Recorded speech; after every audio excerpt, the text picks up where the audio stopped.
Finally guys 24,000 টাকার TV আমার শেষ হয়ে গেছে। মুরগি ঝাপাঝাপি করিয়ে টেবিল থেকে ফেলে দিছে।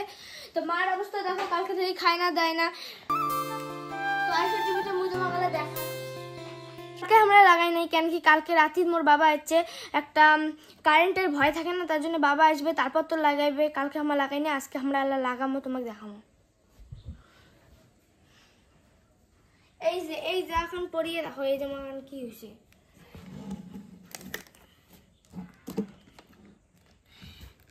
দেখো তো এখানে কি হয়েছে।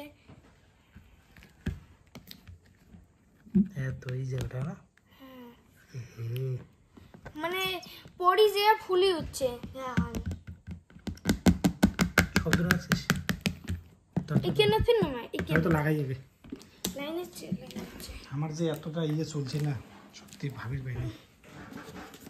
সে ভরা তুলি দেবো। এটা ধর, তারটা ধরতে দেখি, তারটা বের কর বাবা, তারটা লাগা।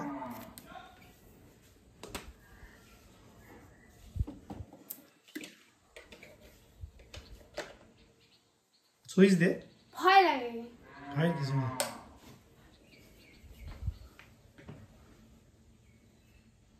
চালু হয় নাকি হচ্ছে। ওহো, দেখো টিভিটার কি অবস্থা হয়েছে। পুরোটাই গেছে, পুরোটাই শেষ, পুরোটাই শেষ। তুই হাসিস বাবা, এইরকম একটা মার অবস্থা দেখে আমার হাসি উঠে যাচ্ছে। 24,000 টাকা দিয়ে তো কষ্ট করি। কালকে রাতে তো না হোলাই সোলাই করে কান্দি দিচ্ছে। তার মানে এই জায়গাটা পড়ছে না, এমন যে বিপদ আসি দিচ্ছে না আমার একদম। একদিনও দেখে পেলাম না টিভিটা। একদিনও টিভিটা দেখে পেলাম না। না 20-25 দিন তো হয়েছে আনিবে। হ্যাঁ, তুই দেখি নিয়ে গেলাম টিভিটা চালু করে পাং না। সো এতদিন আমার তো ইয়ে ছিল না, কেবল টেবল ছিল না। ভাবছি যে ওয়াইফাই আনিয়ে একবারে ইয়ে করবো, তো আনিয়ে দেখো অবস্থা কি অবস্থা হয়েছে। ইয়ে দেখতে কেমন মনে হয় কি ভিতরে দিকে ভাঙে গেছে।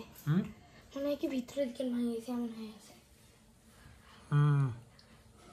কোনো মতে ছবি আসবে না না। যাই হোক, আর কি করা যাবে। বন্ধ করো বাবা, বন্ধ করে শর্টকাট করবে। মনে হয় না যে এটা মনে হয় না যে কম টাকায় ঠিক হবে। 6-7 হাজার টাকা তো লাগবেই। 6,000, 10,000, 20,000 টাকা লাগবে। এটা তো অসম্ভব। এটা আর নতুন একটা কিনে আনলে যা, তোর মাকে একটু ইয়ে করা। যা যা যা যা। কম দিন না মা। যা যা যা। কালকে থেকে ভাত আনতেছি না, খাইছো না। যা, আমরা তো ভুগতেছি না, খাই আমরা। যা যা।